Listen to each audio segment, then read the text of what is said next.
You think there would be one day where Alf just yells into the emptiness of space, going, I can't stand it anymore! Space is a vacuum, they couldn't hear him.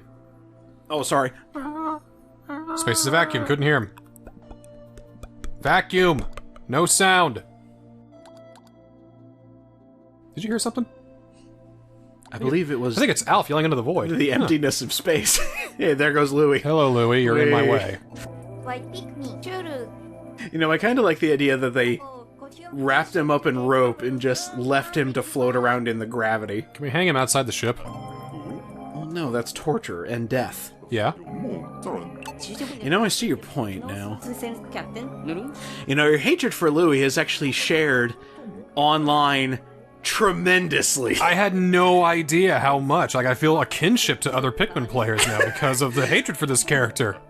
It is so funny that... Because you had, like... I think you had one line in the Pikmin 2 bonus, "You're a liability, Louie!" Hilarious. He is! He's a fucking liability. And even now, new console, new game, new planet, new people! Here he is, still being a fucking nuisance! I need to calm down. New headaches, yep. I think my favorite part is you showed me a meme for Pikmin 3, and I was like, yeah, that's brilliant. It's like Pikmin lore if Louie wasn't in it. It's just a short, little short story, and then Pikmin lore because Louie sucks, and it's just big old Bible. Yes, it is all true. This isn't a real meme I've seen, but I'm thinking of like those like 9 little pictures, you know, it's you know, thank you for being a part of this, and in the center it's Louie saying, "Not you! Not you!" You know, you got Olimar, you got Alf, you got Brittany, Charlie, Charlie, all the other captains that show up in Pikmin 4. You got the Poochie and a couple of the other good Pikmin boys. It's good stuff. It's in good the stuff. center, Louie, "Not you! Not you!" Well, I mean, it makes sense, because everyone else is useful. Except for him. No one else sabotages as much as he does. That's true, that's true. I mean, I get the president of Hokatat or whatever. Yeah.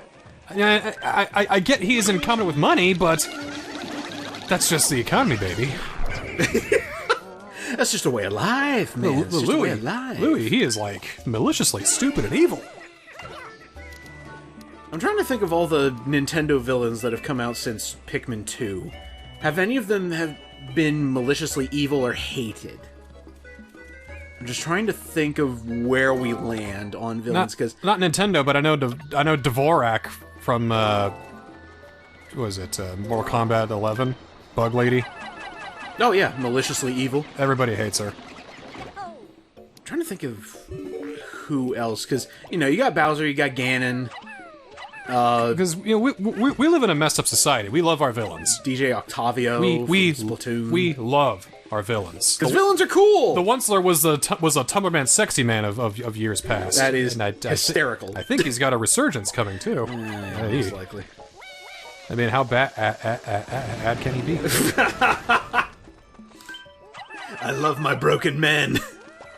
The Onceler given to me. See, we love our villains because they're complex and they're complicated, and they go against what the hero's going for. Sometimes they have good points.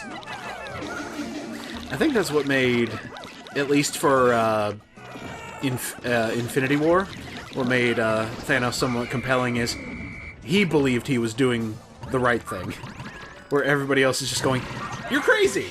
He's like, "No, I'm doing what is right. What I think is right." See, I think the sane, just but cruel ruler of, you know, is like, this is for the good of the universe. I think he died when Thor killed him in Endgame. And then the Thanos we fought at the end of Endgame, that was the power-hungry tyrant who didn't care. It's like, conquer, war, murder. He hasn't seen like all the everything else. Yeah, he didn't lose. Like, he didn't lose Gamora like 24 or... Yeah. There's a line that backs up your argument. Yeah? I don't even know who you are. That's not our Thanos. Wasn't that to Scott Lang, though? No, it was to the ladies of MCU. All of them? Specifically Wanda. Right. You took everything from me. I don't even know who you are. Did they fight, though? Yes, that's right. They definitely did. Totally fucking killed her boyfriend right in front of her. Uh-huh. Yep, that'll do it. And where the hell's this boss that's supposed to be around here? Unless if it's those eggs. I think it's you. I am the monster. Oh no! Oh wait, it's over there. It starts over there. That should be a fun game. You could be the boss of a video game where you just sit in a room for 2 hours until a hero comes in. Then he does some bullshit move, pauses the game, heals every bit, and he quits when he almost loses. He comes back. He's like, wait, wasn't I just fighting? I smell something fishy around here, hero. Actually, that'd be kind of fun to play as It would be kind of cool. Each of the bosses, you beat them. So. And you get to play out the story, whether you win or lose. The story continues. That actually sounds kind of cool. It's a fun little idea. I think you got something there, buddy. Like Dungeon Keeper, but a bit more nuanced. Or Overlord, if it actually sold well. Yeah. I like where your head's at. Ship it, print it, and get me pictures of Spider-Man. Yeah, I'm always thinking of fun games, because, there's not enough creativity in the industry anymore. You still got plenty. There's still, oh my god, there's still plenty, but... Just, not at the rate it was, say, 10 years ago, 15 years ago. Did you see, Ikumi Nakamura's new game that she had, what was it called? Unseen at the Game Awards? I think my eyes glazed over when I looked at it, because it looked kind of... yeah. You know what it looked like? Everything else? Everything. It looked like every game ever made. It's made from a coefficient of artists, and, God love them for being artists. Artists are good. Art gratis artists, of course. Mm-hmm. But it feels like that they didn't adhere to one certain style. So everybody brings something to the table, and everybody puts their own style on something, and so there's a mishmash of styles, and it looks fucking awful. There were actually quite a few games shown at the Game Awards where I was just like, okay, I don't have to watch this. And it was within the first few lines, too. That hasn't happened in a heckin' long time. Am I so, I must be jaded, because it's got to the point where I look at trailers and I see these heroes that they do a big move and a big magic explosion. I'm so bored. So bored. I guess it depends on the game, honestly. Big sweeping camera, they show this generic-looking guy with a big sword, and then they sweep over to the generic marriage girl back there who looks cool and goes, and then she... glows, and then, a big fucking bush thing comes out, and then we look over and see the big demon, and goes, wahaha, and then smash cut to the logo and says, pre-order now. The one that kills me is when they start out by going, war is bad, and I just go, no fucking shit. Hey, wait, whoa, How you gonna... Whoa. What? How are you gonna sell me on this? Are you gonna put a hot take like that on this channel here, saying that war is by any means bad? I've been known for my hot takes, like saying Resident Evil 6 was fun with a friend. Whoa! Whoa now! Whoa! Or saying Pikmin 2 is good. Don't at me, haters. I will at you. I will attack you. No! No! Stop! Stop, you big old brute. Take it back. Help! Help! I'm being attacked! As I'm pushing you away against the wall. Help! Help! I'm being attacked! I'm gonna pinch you. I'm just visualizing somebody go, I'm gonna pinch you! Come here, please! That was a weird noise I just made with my face. Alright, boss time. It's been hiding here the entire time. Oh my god, it's another hairy longlegs! Boss time! Your output is down. I just lost a couple Pikmin to that. God damn it. Well, same thing applies with the last longlegs that we fought, except this one has dark purple hair. It's not a phase, Mom. It's just Pikmin 3 Deluxe. Doesn't seem to move around a whole lot. I think it's because I keep distracting it by tearing its hair out. I thought it was because this is the dark, brooding ones, like... Nobody understands my life as a boss. You know, it actually makes sense that this is the dark, brooding one because of its gimmick. So what Shaggy Longlegs is going to do is the last one we fought only had a small arena and some water to run around in, so if you had blue Pikmin, it's screwed. But here, with this Shaggy Longlegs, it's actually going to change arenas. And this is why I... Oops. And this is why I opened up the other arena first before fighting it. Because it's going to walk over there with geysers. Wow. So what they really want you to do... That's kind of cool, actually. Yes. It's just, I'm going to go over here now. What I like is the setup there. They want you to have 2 captains, one in each arena, for different Pikmin for different situations. That's actually really cool. That's not how I do things. I do it all solo, baby. All solo. Let's see. How much more hair? Oh, there we go. Don't tell me. Are there 4 captains in Pikmin 4? How many captains are there in Pikmin 4? Oops. There's a lot. Okay. See, I like it when they have, you know, game series that have high numbers of sequels. Yeah. They, with each changing number, they change the number of protagonists. I love it. Like Yakuza 4, 4 protagonists. Yakuza 5, 5 protagonists. 2 of them kind of share a chapter together. Resident Evil 6, 6 protagonists and a waste of my goddamn time. Yakuza 6, 1 guy. One guy. Just back to 1 guy. Yakuza 8, 2 guys. Technically, yep, 2 guys. Like a Dragon 7. There's like 4 or 5. Well, they didn't even have numbers anymore now. They dropped it after 6. No, that's true. Well, I mean, I guess you could argue Infinite Wealth is just an 8 on its side. Like, I know it's called Like a Dragon, but Yakuza rolls off the tongue better. Like a Dragon feels like I said half a sentence. It's a sentence fragment. Oh, how did you do that? Oh, Like a Dragon. I like dragon-like. Yakuza 8, Dragon-like. Then it becomes a roguelike game. That's kind of the joke, though, because Yakuza 7 is... It has a lot of references to Dragon Quest. Like a Dragon Quest. It's like a Dragon Quest. Makes sense. They even have Puff Puff. So did they, like, high-five...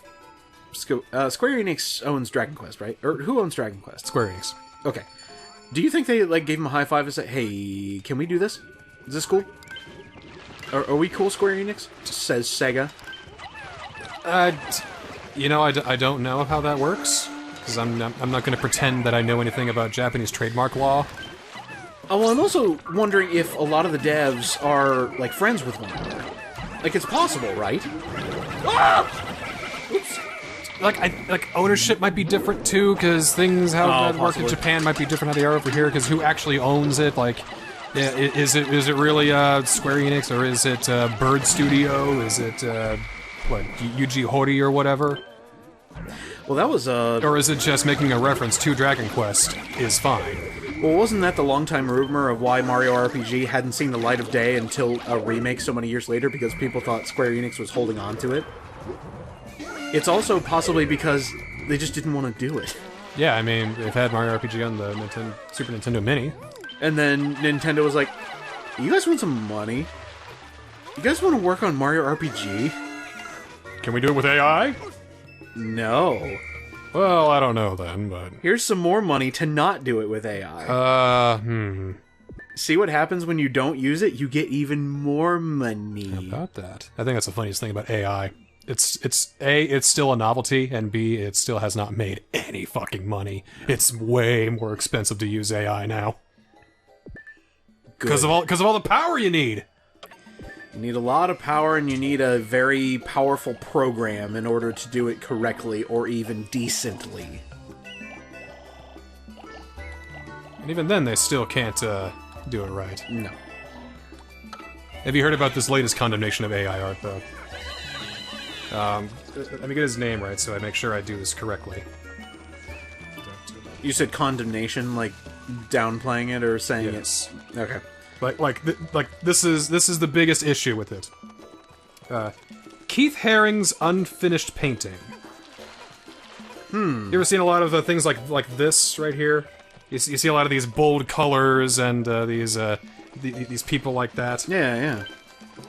Well, this was a gay artist in the '80s who sadly died of AIDS. Okay. And his final painting, which he never got to finish, was this thing called unfinished painting.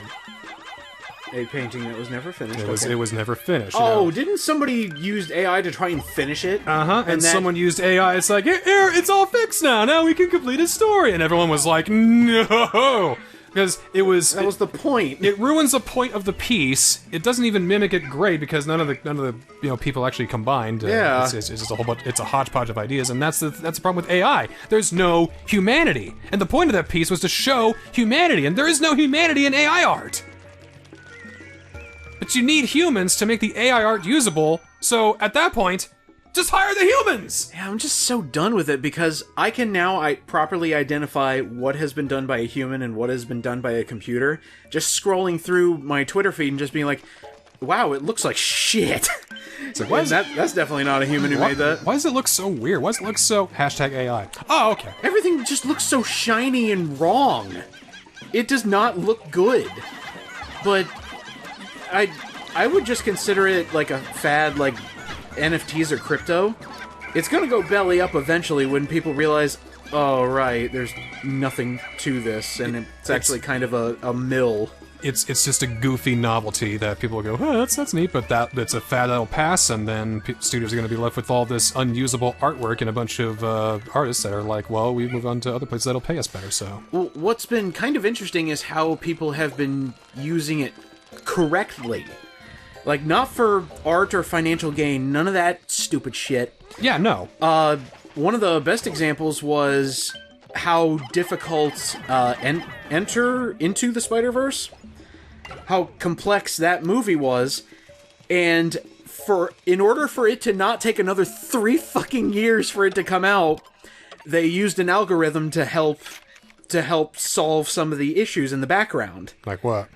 I think it didn't have to do with Spider-Punk. That was all hand done. It had to be in order to get it 100% correct.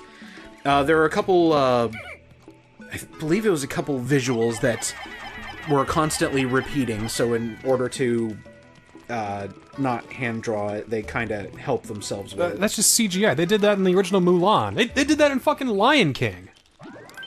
They just had that stampede scene. They had a CGI stampede going, basically. Yeah, it had this whole rig set up, and they animated over that. There was also the Lord of the Rings films for the Uruk-hai when they're running through a field or running towards Helm's Deep. Yeah, that's an algorithm. There's like about 1/10 of the people there, really. Yeah. But that's just magic. That's just movie magic trickery. That's not typing something into AI and they make my movie for me. Yeah, here we go. So there was a few posts when people found out that they were trying to be high and mighty, just saying, well, if you don't like AI, well, Spider-Verse used it. And it was literally just to make the animators' jobs easier because of repetitive tasks. Anything that had to be done over and over and over and over and over again. For such a complicated, busy movie as it is, using AI to cut a corner or two ain't that much of an ass. I'm gonna have to watch it like 3 or 4 more times because you blink and you miss it. Oh, yeah. Stuff like that. So, if they actually use it correctly, I'm okay with it. Can I just say one thing? Yeah. Spider-Man India, made my life. He was a really good character. I saw Spider-Man really India, and my heart just sang when I saw it. It's like, oh yes! Beautiful! Amazing! Wonderful! Precious bean of a Spider-Man. And he's Dopinder from Deadpool 2. That's why he sounded so familiar. Okay, cool. Yeah. Oh, that's fantastic. Shoot, I should have paid more attention to the cast list. I would have recognized that immediately, but I glanced over so many names in that film. Can I actually tell you my experience watching that film for the first time? Oh my god! Besides that. Oh, yeah? When I sat down in the theater, I was just like, okay, we're doing good. I'm gonna sit here for this entire film, and within the first 5 minutes, I had to use the restroom. And I was just thinking, I can hold it. I can make it. Comes down to 2 hours and 20 minutes into the film. Oh, Movie's almost over. And I'm just going, I'm gonna piss myself. I have to go now. And when I came back, I asked my sisters, hey, what did I miss? You missed Gwen opening up to her father. I was like, shit! Oh, you missed the emotional climax! Oh, shit! I was like, oh, god damn it! Your bladder betrays you again! just look down. Betrayal! You should have done that from the start! I know. You can glean things from the opening 5 minutes, but the last few minutes are the most important part of it! No! Oh no, I'm just gonna have to watch it again. God damn it. Oh, the inhumanity! The inhumanity. Oh no. That's okay though. We're almost done with the day. Hurry up, we're almost done with the day! We made huge progress this day. Like, there was a fruit up there. Did. It's done. It's gone. That's a nice little, some characters say specific things in areas that are just nice. Boy, this is a great place to waterboard Louie. He says he's still hungry. Well, have some more! Ah, there we go. Nice shot. Nice scenic view. I love that waterfall view. It's very nice. This is Nintendo, I think, trying out HD. It definitely was. This was the first Pikmin game in HD, and it definitely shows. Like, holy cow, this game is gorgeous.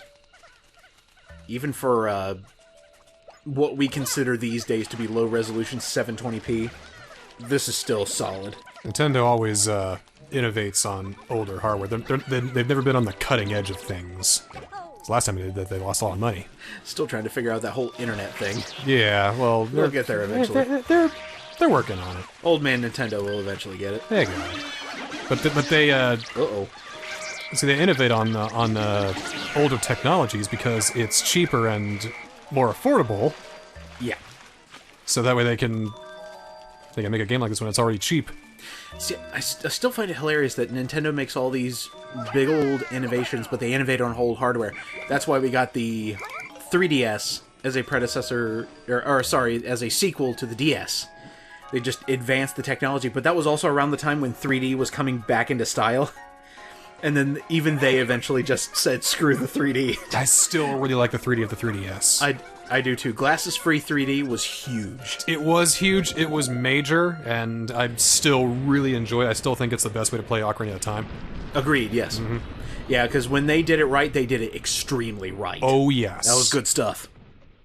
Mario 3D Land was one of the most dearest, darling Mario games I've ever played. I love 3D Land. That's why I played it for my channel. It was just so lovely. How much joy I feel in that game is incomparable. Even playing the... Oh my god! Oh, Jesus. So, when I said we did really well today... We can take a bath in this shit! Mock bottom! Yeah, look at that ass! Look at that ass! That's gross. That's disgusting. How could you? I'm telling. This is an E-rated game. Alright, so obviously that's a peach. Peaches are good. I like peaches. I wonder why they call Princess Toadstool Peach. Oh. And then Jack Black starts singing Shake That Ass for Me. Butt cheeks, butt cheeks, butt cheeks, butt cheeks, butt cheeks, butt cheeks, butt cheeks, butt cheeks, butt cheeks, butt cheeks. I love you! Jack Black is a treasure that should be loved at all costs. Now he's gonna be Steve in Minecraft. Hilarious. That's great. Now, I heard someone say, he should be in every video game adaptation. Why not? Just make it the Jack Black cinematic universe. Or video game cinematic universe, whatever. Have him be Ezio Firenze the Auditore. He can play Snake in the Metal Gear Solid movie. I was just thinking, we could try him again in another Assassin's Creed film, not like the first one. I don't think he could be Master Chief in Halo. But certainly the Covenant. Yes. Ooh, a juicy gaggle! Oh, raspberry. Do you like raspberries? I love them. Yes. Why is it blue? That I can't figure out. Why is it blue? That one, maybe it's made of, like, Windex or something like that? But, I don't care. Slapstick Crescent, Old Nanner, good stuff. Just wring out that banana juice. That is a juicy banana, jeez. Mmm. Hey, can you do me a favor? Yeah. Can you look at our juice count?